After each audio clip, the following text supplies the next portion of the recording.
आए हैं सो जाएंगे, राजा रंक फकीर। एक सिंहासन चढ़ जात है, एक बंद जात जंजीर। आए हैं सो जाएंगे, राजा रंक फकीर। यहाँ आने वाला सभी एक दिन जाएगा। काल ने किसी को छोड़ा नहीं। काल राजा को भी ले गया, काल रंक को भी ले गया। सबके सिर पर काल मंडरा रहा है। आज हमारी बहन हमारे बीच नहीं है। संयोग की बात है, मृत्यु के 11.5 महीने के बीच में जहाँ मृत्यु हुई है वहाँ सत्संग भजन सुमिरन ये अगर होता है तो उस पवित्र आत्मा को शांति मिलती है। तो इसी उद्देश्य से हमने यहाँ हमारी दीदी की आत्मा को शांति मिलने के लिए ये सत्संग भजन का आयोजन यहाँ पे किया है। और हम परमात्मा से प्रार्थना करते हैं हमारी बहन जहाँ है वहाँ वो सुख शांति से आनंद से रहे। ये इसलिए कहना पड़ रहा है कि वास्तविकता यही है, जिसको हम मृत समझ रहे हैं वो मृत नहीं हुई, क्योंकि आत्मा मरती नहीं है, शरीर मरता है।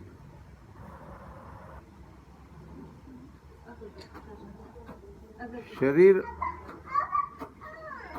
ये चला गया और वो आत्मा अपने कर्म के अनुसार, कर्म गति अनुसार दूसरे शरीर में जरूर प्रवेश करेगी।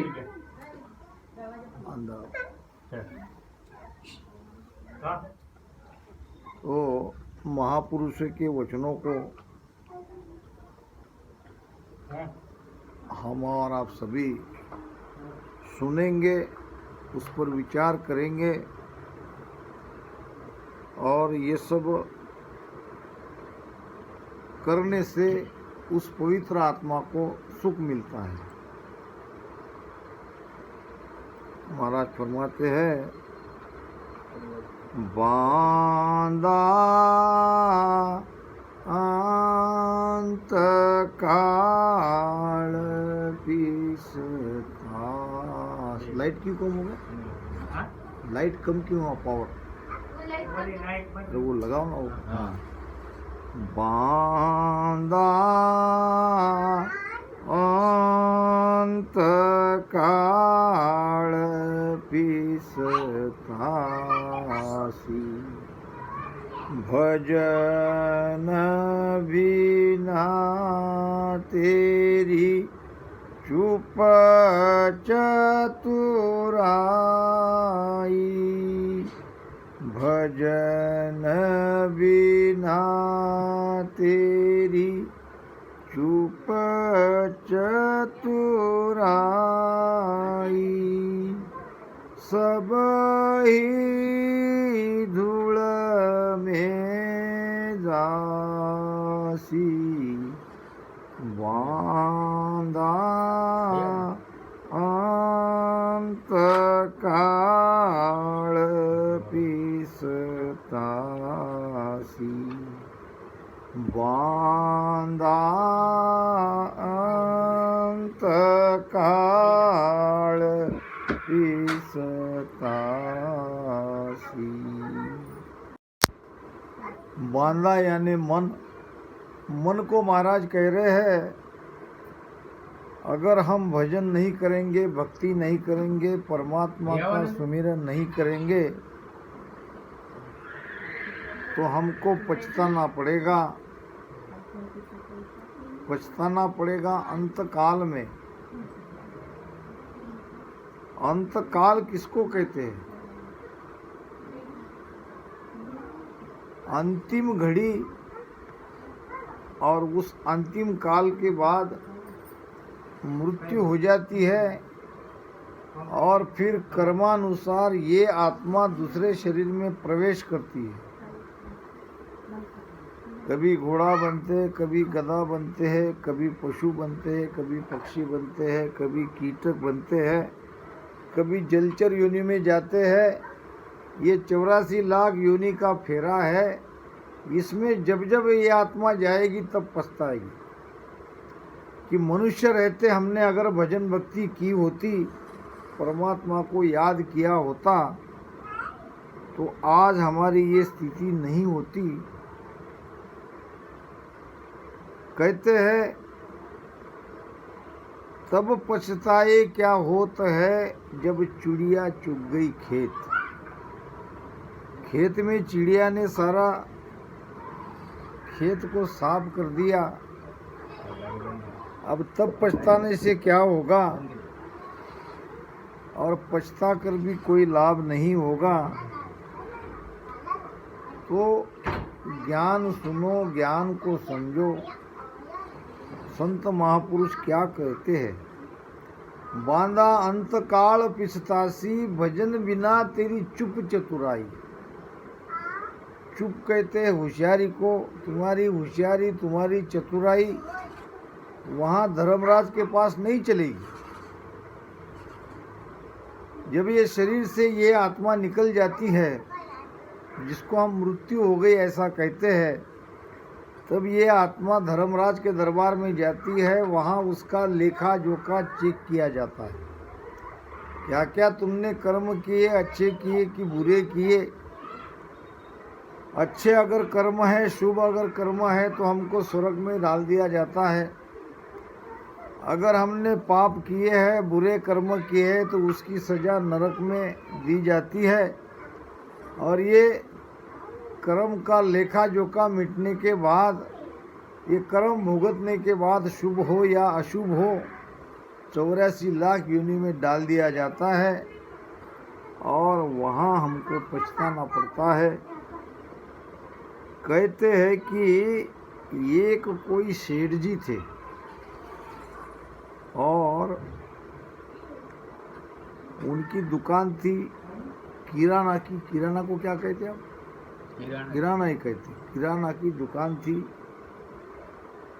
और सेठ जी पैसा लेने के लिए गल्ले पे बैठते थे, नौकर चाकर थे। एक दिन उस दुकान में एक संत आए और सेठ जी को कहा, सेठ जी परमात्मा का भजन करो, परमात्मा का नाम लो, भक्ति करो। सेठ जी कहने लगे अभी क्या है, अभी तो काफ़ी समय है, अभी कुछ धंधा पानी हो जाए, कुछ धन कमा ले, फिर आराम से बैठ के परमात्मा का भजन सुमिरन करते रहेंगे, अभी क्या जल्दी है। बेचारे संत चले गए। कुछ सालों बाद और वहाँ से गुजरते हुए उनको सेठ की याद आई और सेठ जी को कहा, सेठ जी परमात्मा का भजन करो, सुमिरन करो, अभी तो आपने काफ़ी धन कमा लिया होगा। सेठ जी ने कहा, मैंने तो काफ़ी धन कमा लिया है, मगर और कुछ कमा लूँ, बेटे पोतों के काम में आ जाए, उनको कोई काम करना नहीं पड़े, और फिर करूँगा भजन, फिर करूँगा भक्ति, फिर लूँगा नाम। सेठ जी माने नहीं, संत चले गए। कुछ सालों बाद और संत का आना हुआ, तब देखा तो सेठ जी नहीं थे। सेठ जी की जगह उसका फोटो लगाता है, जैसे ये बेन का लगा है। वहाँ पूछा तो सेठ जी तो धाम पधार गए। धाम पधार गए। मैंने समझाया था सेठ जी माने नहीं। तो सेठ जी का बेटा बैठा था वहाँ पे। संत ने कहा, भजन करने न करने वाली आत्मा यहीं कहीं तुम्हारे घर के आजू बाजू में या घर में हो सकती है। मुझे तुम तुम्हारे घर पे ले चलो। तो संत तो ज्ञानी थे, भूत भविष्य वर्तमान का ज्ञान था। उन्होंने जान लिया सेठ जी कहाँ है, उसका दूसरा जन्म कहाँ हुआ। तो एक बैल के रूप में वो सेठ जी थे। उसके पास 2 बैल थे, 2 में से एक बैल था सेठ जी। और पूछा ये बैल के बारे में, तो ये बैल बहुत बढ़िया है, बहुत काम करता है, खाने के लिए दिए क्या नहीं दिए क्या, और बड़ा ईमानदार है। इसने पहचान लिया ये तो सेठ जी है। अब बैल के कान में कहने लगा, सेठ जी राम राम करो। ऐसा उसने गर्दन हिलाया।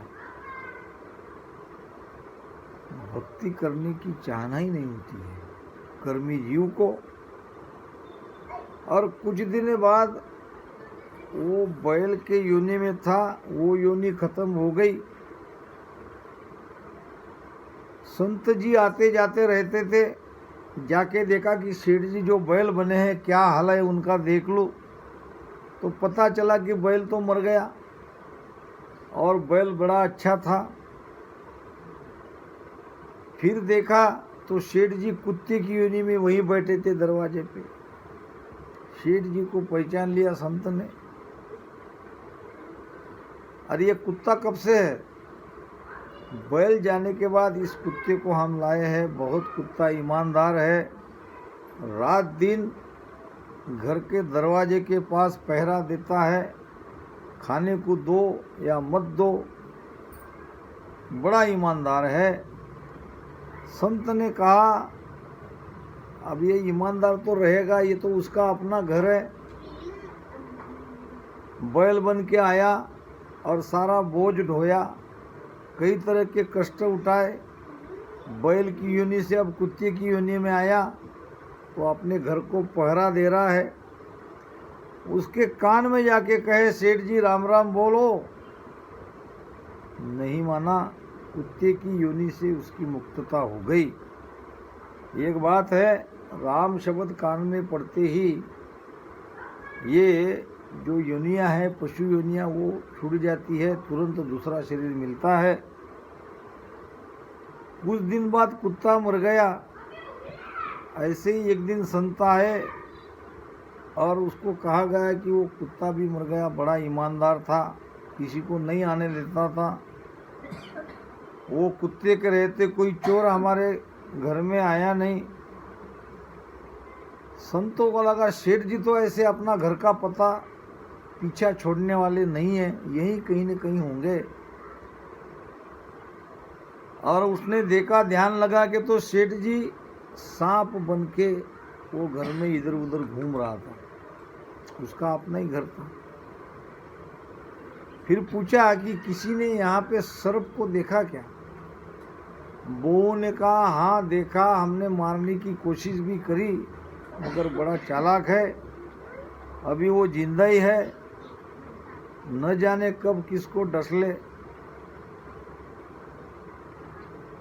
तो एक दिन बहू ने धुआं कर दिया, आग लगा दी, जला दी और धुआं कर दिया। और सेठ जी के आँख में जो सांप बना था, ये सारा धुआं जाने लगा। अब करे तो क्या करे, सर्प की योनि में था और कोई सर्प को छोड़ने वाले थोड़ी है। सारा धुआं आँख में आ रहा है। और संत ने कहा, सेठ जी राम राम बोलो, अब तो बोलो, ये लोग तुम्हें मार रहे हैं और तुम मेरा मेरा कहते हुए यहीं बार बार आ रहे हो हर एक योनि में, कब तक आते रहोगे? तुमको ये पहचानेंगे थोड़ी। तो ये संसार में कोई किसी का नहीं है, हम मेरा मेरा करते हैं। संतों ने कहा है, ना कोई तेरो ना तू काहूँ को, ना कोई तेरो ना तू काहूँ को, झूठे चित नहीं दीजे बे, झूठे चित नहीं दीजे बे, के सुख राम समझ मन मेरा, के सुख राम समझ मन मेरा, हर भज विलंबन कीजे बे, ना कोई तेरो। ये सब झूठा है, संसार झूठा, ये रिश्ते नाते झूठे। क्यों झूठे हैं? अभी तो हमें सब दिख रहे हैं, सब सत्य प्रतीत लग रहे हैं, फिर संतों ने झूठा क्यों कहा है? कितने दिन तक हम हैं? हमारा कर्म का हिसाब जब पूरा हो जाएगा तो चले जाएंगे। लेना देना है, व्यवहार है, इसलिए हम एक परिवार में आते हैं, कोई बेटा बनकर, कोई पिता बनकर, कोई पत्नी बनकर, कोई भाई बनकर, कोई बहन बनकर। जैसे बाजार, हाट बाजार में लोग आते हैं, तरह तरह के बाजार में सामान है, जिनको जो चाहिए वो ले लेते हैं, पैसा दे देते हैं और अपने अपने घर निकल जाते हैं। बाजार में कोई रहता नहीं है, शाम हो गई, सामान ले लिया, थैले में डाल दिया, निकले अपने घर। यही जीवन है हमारा। हम ये संसार रूपी बाजार में आए हैं, लेना देना, बाप से बेटे को कर्ज चुकाना है, बेटे का बाप से लेना है, और ये लेना देना मिट जाएगा तो एक दिन हम एक में को सबको छोड़ के चले जाएंगे।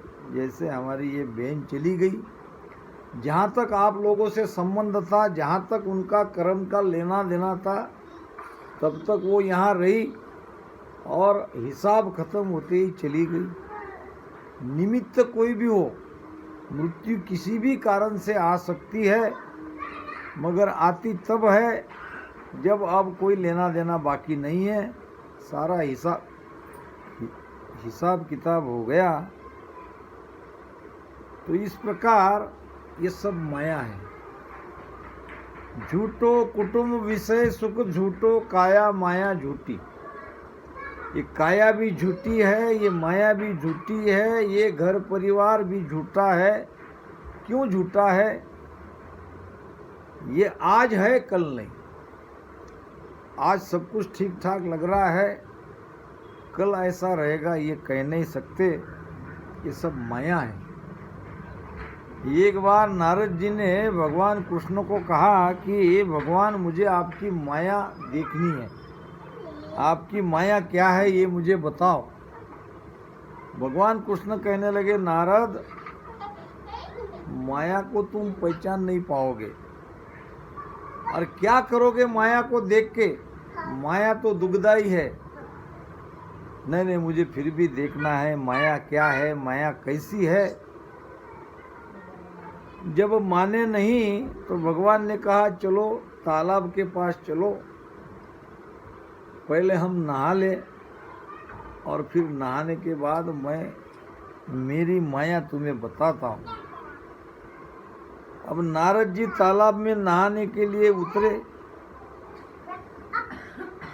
और ऐसी जगह पहुंच गए कि जहाँ फूल माला लेके कुछ लोग खड़े थे। उसको आश्चर्य हुआ, ये लोग कहाँ से आ गए और ये फूल माला लेकर क्यों खड़े हैं और मेरी रास्ता देख रहे हैं, ये क्या संयोग। तो गांव के सारे लोग आए, कहने लगे कि हमारे गांव के राजा आज चले गए, उसने अपना शरीर छोड़ दिया और हमारी नगरी का ये नियम है, जब तक कोई नया राजा उसकी जगह नहीं बिठाते उसकी चिता को अंतिम संस्कार नहीं कर सकते।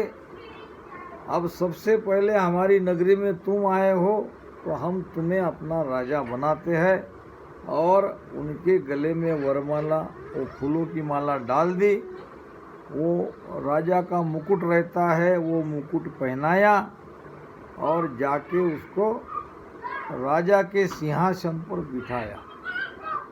फिर पुराने राजा के अंतिम संस्कार की क्रिया हो गई। फिर कुछ दिन बाद लोग आए, कहने लगे वो राजा की एक बेटी है, बहुत रूपवान है, सुंदर है, हम चाहते हैं कि तुम उस लड़की से शादी करो, राजकन्या है और आप राजा हो। लड़की सुशील है, अच्छी है, गुणवान है और दिखने में भी सुंदर है।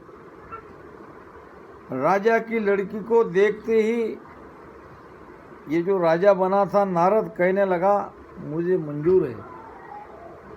और राजा की लड़की से शादी हो गई। दोनों पति पत्नी बड़े सुख से अपना जीवन व्यतीत करने लगे। कुछ दिनों बाद, कुछ सालों बाद एक बेटा हुआ और बेटे आने से और सुख में चार चांद लग गए। कुछ सालों बाद और दूसरा बेटा हुआ, दो बेटे और स्वयं बना है राजा और सभी तरह से सुख ही सुख ले रहा है। माया क्या है ये मैं आपको बता रहा हूँ इस नारद के दृष्टांत के द्वारा। 12 साल बीत गए। एक दिन उसकी रानी मर गई।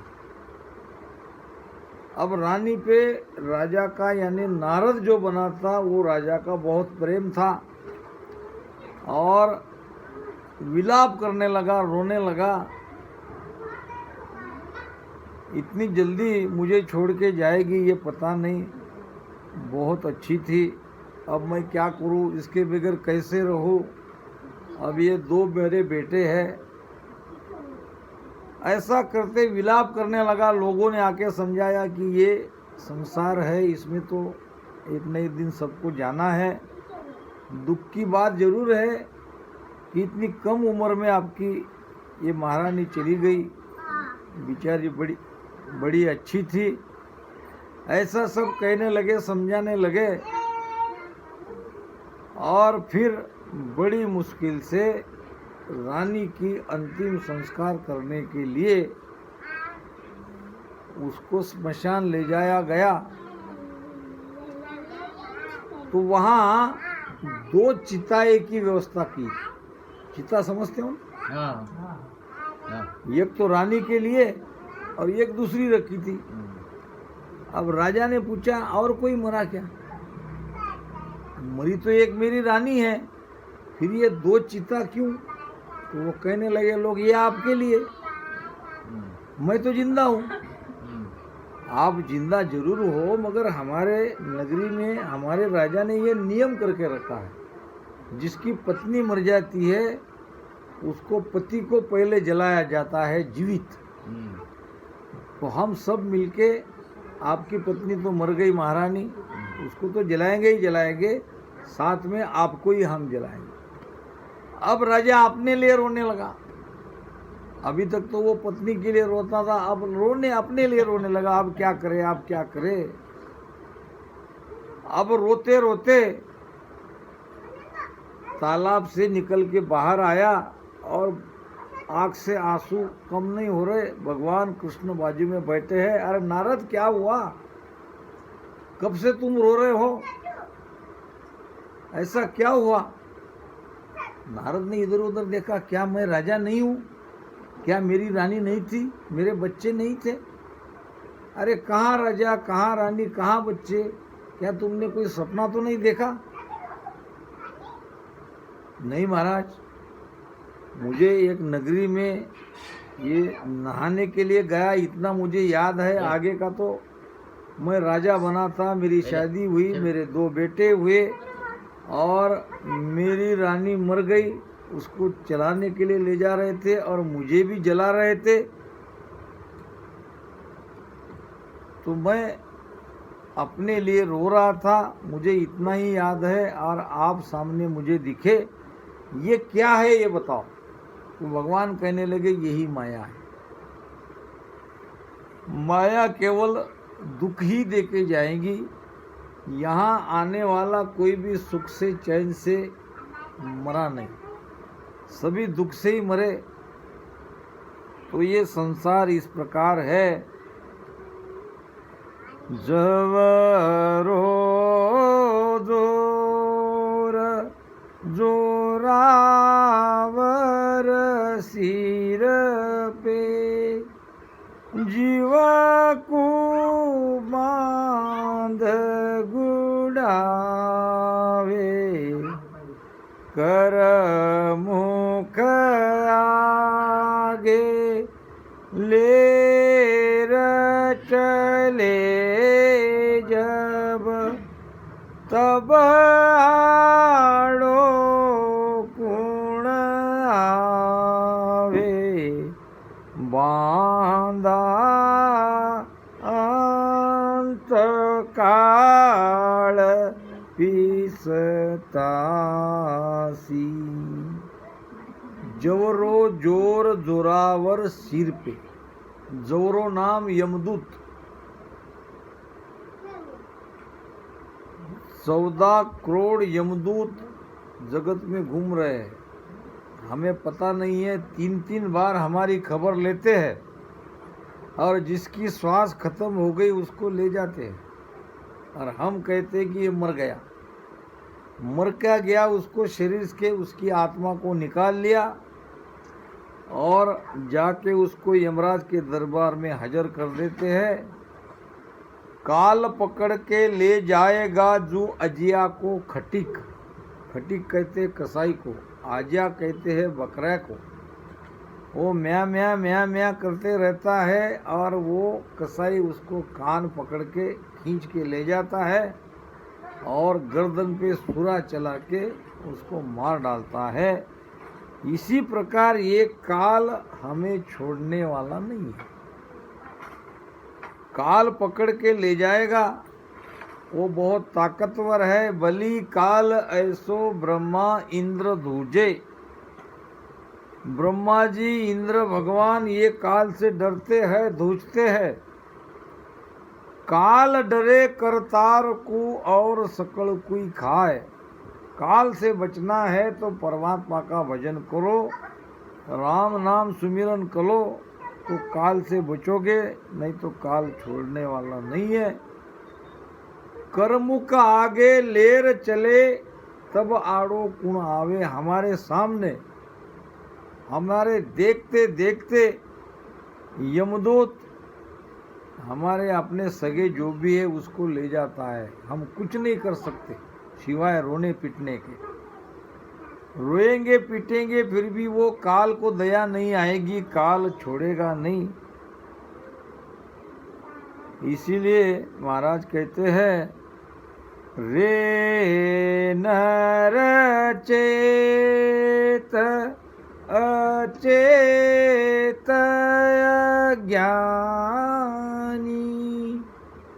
यहाँ कोई नहीं तेरो निसवासर सिर करम खीवे रे जम तक तक दे डेरो बांधा अंत काल पिसतासी।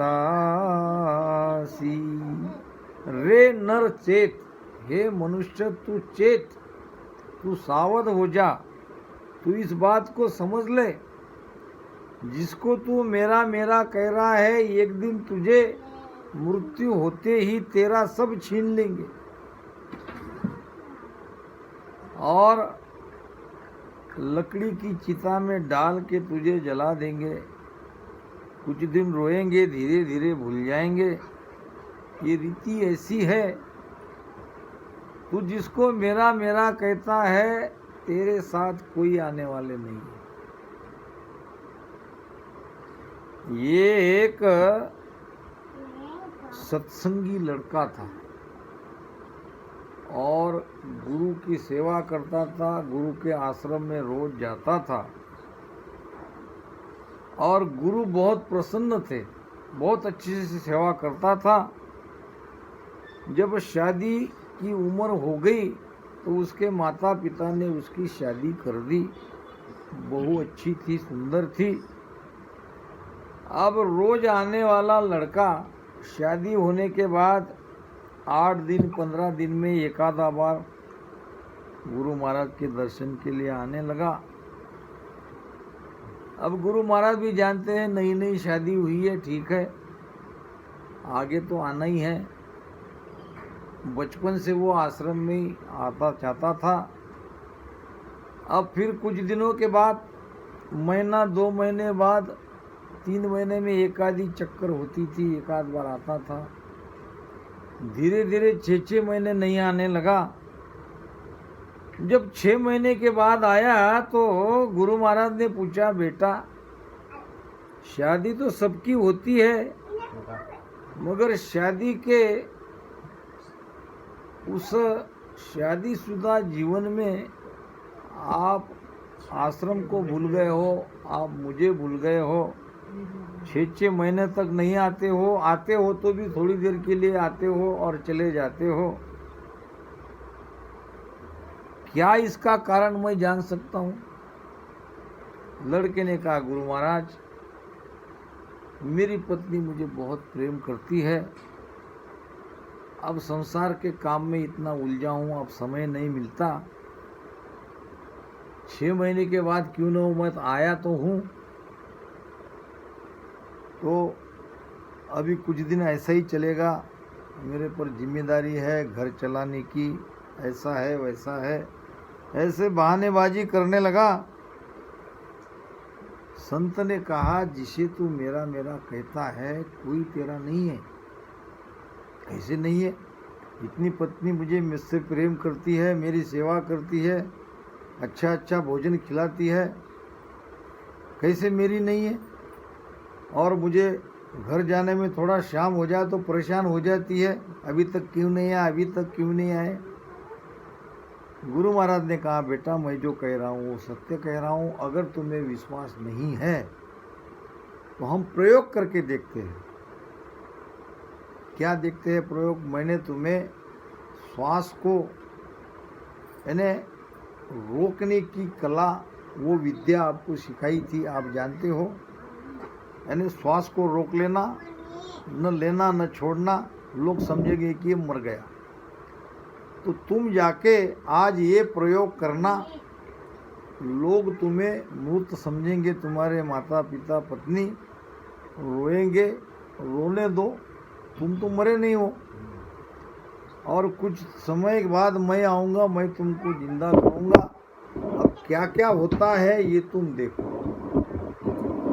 अब जैसे गुरु महाराज ने कहा, वैसे उस शिष्य ने, उस लड़के ने घर जाके गुरु महाराज ने सिखाई हुई विद्या के द्वारा अपनी श्वासा को रोक लिया, न ले रहा है न छोड़ रहा है। और बहुत देर के बाद उठा नहीं, इसलिए माता पिता पत्नी का ध्यान उसकी ओर चला गया।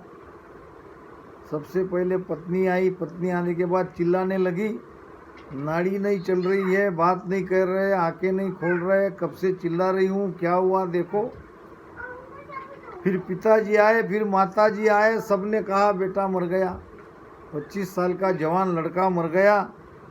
अब रोना पिटना शुरू हुआ, सारा गांव आ गया, सब कहने लगे कैसे हुआ कैसे हुआ कैसे हुआ। इतने में गुरु महाराज आए। अब गुरु महाराज भी बैठे, बड़ा मेरा अच्छा शिष्य था, क्या हुआ इसको, तो गुरु महाराज समझ में नहीं आता, हो सकता है हृदय क्रिया बंद हो गई हो। तो गुरु महाराज ने हाथ लगा के देखा, मर तो गया है मगर मैं इसे जीवित कर सकता हूँ। तो आशा से गुरु की तरफ देखने लगे। गुरु महाराज करो इसको जीवित।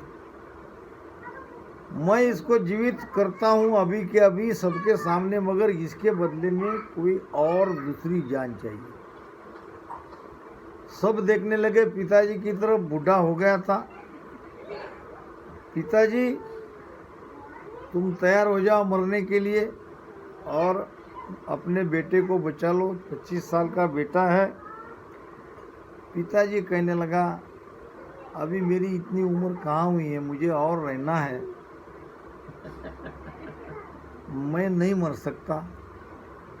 वो सुन रहा है लड़का से, 70-75 साल का बुढ़ा मेरे लिए मर नहीं रहा है, अब ये कितने दिन और जिएगा। फिर गए माताजी की तरफ। माताजी ये तो तुम्हारा अपना लाल है, अपने पेट से तुमने इसे पैदा किया है, तुम इसके बदले मर जाओ। माताजी कहने लगी अगर मेरा बेटा जीवित होता है मेरे मरने से तो मैं खुशी से मरने के लिए तैयार हूँ, मगर ये तुम्हारे पिताजी की सेवा कौन करेगा। ये बेचारे अब बूढ़े हो गए हैं, इनकी सेवा करना है तो मैं तो नहीं मरूंगी। फिर आई पत्नी की तरफ बात, जो इतनी देर रो रही थी। पत्नी को समझाया गया बेटी रो मत, तुम्हारे पति को अभी जिंदा करते हैं, इसके बदले में तुम्हारी जान दे दो। पत्नी कहने लगी मैं मर के इसको जिंदा करना, ये तो कल दूसरी शादी करेगा, दूसरी औरत ले आएगा, मैं नहीं मरने वाली, इसके बदले तो मर गया तो मरने दो, मैं अपना दूसरा पति देख लेती हूँ। ये सब सुनने के बाद फिर संत ने कहा अब क्या किया जाए, कोई तैयारी न हो इसके बदले में मरने के लिए, जवान लड़का तुम्हारे घर में मरा पड़ा है, अब ऐसा करते हैं कि मैं मर जाता हूँ। क्या कहा, मैं मर जाता हूँ और तुम तुम्हारे बेटे को जिंदा कर लो। तो सब कहने लगे गुरु महाराज धन्य है आप, आप अगर मरने के बाद हमारे बेटे को जीवित कर सकते हो आप मर जाओ, दूसरे को मरने के लिए बोल रहे हैं, और हम तुम्हारे बहुत महिमा करेंगे, तुम्हारे आश्रम को चलाएंगे और तुम्हारी क्या क्या आती है बरसी ये वो सब करेंगे, तुम मर जाओ। इतना सब होने के बाद गुरु महाराज ने उस लड़के के पीठ को थपथपाया, ये इशारा था उठ के बैठने का, और उठ के बैठ गया। सब रोने वाले शांत हो गए और उसके गले लगने के लिए उसकी तरफ दौड़ पड़े। लड़के ने सबको हटा दिया, चल जाओ कोई मेरे नहीं हो। मैं समझ गया, मैं तो माया में भुला हुआ था, गुरु महाराज ने मेरी आंखें खोल दी